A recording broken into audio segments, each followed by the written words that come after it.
प्रेरणादायक कहानियाँ। बहुत भावुक दृष्टांत। आज बंदर और बंदरिया के विवाह की वर्षगांठ थी। बंदरिया बड़ी खुश थी। एक नज़र उसने अपने परिवार के प्यारे प्यारे बच्चे, नाज उठाने वाला साथी, हर सुख दुख में साथ देने वाली बंदरों की टोली, पर फिर भी मन उदास है।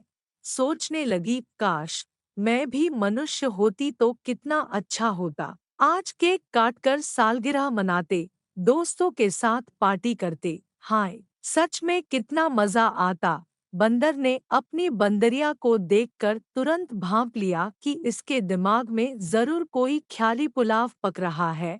उसने तुरंत टोका, अजी सुनती हो, ये दिन में सपने देखना बंद करो, जरा अपने बच्चों को भी देख लो। जाने कहाँ भटक रहे हैं। मैं जा रहा हूँ बस्ती में, कुछ खाने का सामान लेकर आऊंगा तेरे लिए। आज तुम्हें कुछ अच्छा खिलाने का मन कर रहा है मेरा। बंदरिया बुरा सा मुंह बनाकर चल दी अपने बच्चों के पीछे। जैसे जैसे सूरज चढ़ रहा था, बंदरिया का पारा भी चढ़ रहा था। अच्छे पकवान के विषय में सोचती तो मुंह में पानी आ जाता। पता नहीं मेरा बंदर आज मुझे क्या खिलाने वाला है। अभी तक नहीं आया। जैसे ही उसे अपना बंदर आता दिखा, झट से पहुंच गई उसके पास। बोली, क्या लाए हो जी? मेरे लिए दो ना, मुझे बड़ी भूख लगी है। ये क्या, तुम तो खाली हाथ आ गए? बंदर ने कहा, हाँ, कुछ नहीं मिला, यही जंगल से कुछ लाता हूँ। बंदरिया नाराज होकर बोली, नहीं चाहिए मुझे कुछ भी, सुबह तो मजनू बन रहे थे, अब साधु क्यों बन गए? बंदर, अरे भाग्यवान, जरा चुप भी रह लिया कर, पूरे दिन कच कच करती रहती हो। बंदरिया, हाँ हाँ, क्यों नहीं, मैं ही ज्यादा बोलती हूँ। पूरा दिन तुम्हारे परिवार की देखरेख करती हूँ, तुम्हारे बच्चों के आगे पीछे दौड़ती रहती हूँ। इसने उसकी टांग खींची, उसने इसकी कान खींची, सारा दिन झगड़े सुलझाती रहती हूँ।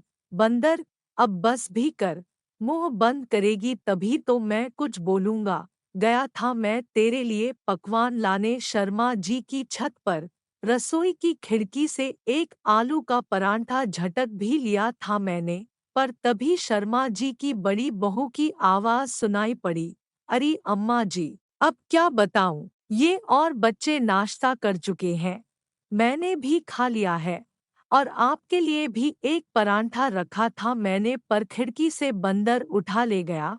अब क्या करूं, फिर से चूल्हा चौका तो नहीं कर सकती मैं।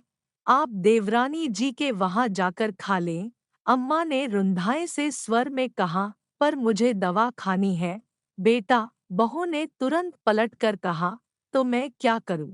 अम्मा जी, वैसे भी आप शायद भूल गई हैं, आज से आपको वहीं खाना है। 1 महीना पूरा हो गया है आपको मेरे यहाँ खाते हुए।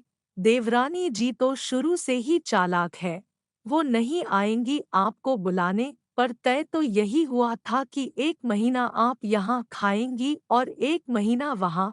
अम्मा जी की आंखों में आंसू थे, वे बोल नहीं पा रही थी। बड़ी बहू फिर बोली, ठीक है, अभी नहीं जाना चाहती तो रुक जाइए, मैं 2 घंटे बाद दोपहर का भोजन बनाऊंगी तब खा लीजिएगा। बंदर ने बंदरिया से कहा, भाग्यवान, मुझसे यह सब देखा नहीं गया और मैंने परांठा वहीं अम्मा जी के सामने गिरा दिया। बंदरिया की आंखों से आंसू बहने लगे।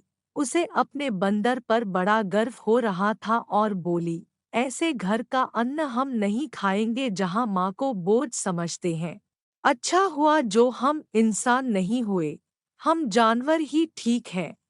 कपिल हासानी, संत गुलूराम दरबार साहिब, अयोध्या। धन्यवाद।